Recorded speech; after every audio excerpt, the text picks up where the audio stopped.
नमस्कार मु आपण मन को स्वागत करुच्ची मोर चैनल गाँ हांडीसाला को। आज मो जागर स्पेशल सरबत बा लस्सी तैयारी करी। टेस्टी हेल्दी सागु लस्सी। सागु बहुत जन को खाइबा को भल लगी न थाए, किंतु एही उपाय रे थरे तैयारी करी देखंतु। देखिबे एही लस्सी सागु रे तैयारी हेची बोली केही भी जानि परिबेनी। छोटरू बड़ जाए समस्त को एही लस्सी पसंद आसीबो। उपवास रे एही सरबत बा लस्सी पीले पेट ठंडा रही थाए, भोक लगी न थाए। जेहेतु एथिरे सागु पड़ीची देह पई भी बहुत उपकारी। जो माने शिवरात्रि जागर करूछंती से माने एही लस्सी को निहाती घरे तैयारी करी पियंतु।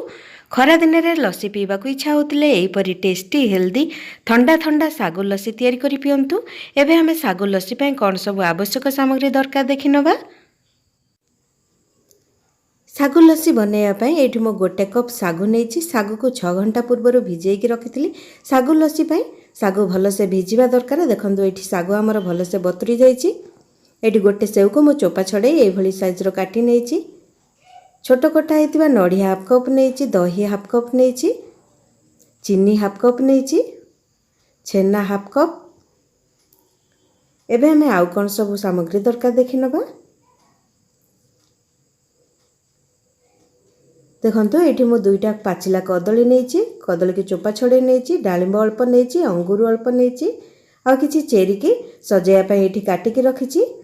काजू नहीं, 5टा गोलमरिच, 2टा गुजराती नहीं, गोटे ग्लास ठंडा पानी नहीं। एबे आमे गोटे ग्राइंडर जार नबा।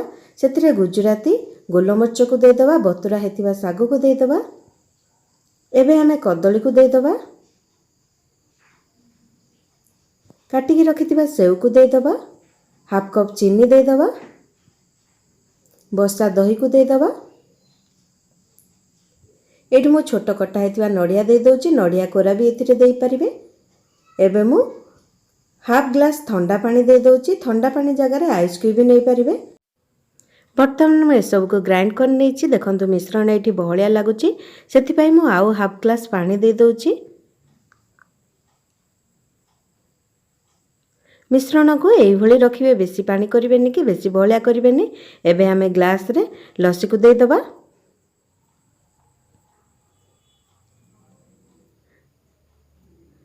सागु फ्रूट्स रो मिश्रण दे सारला परे एबे हमें ग्लास को सजे नबा। ता ऊपर एबे मु छेना दे दोची।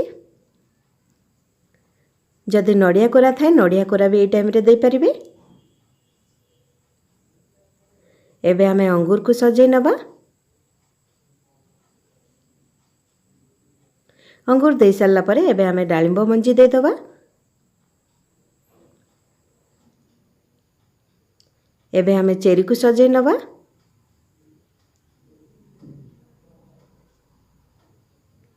चेरी सजे सारला परे एबे हमें काजू को दे दबा।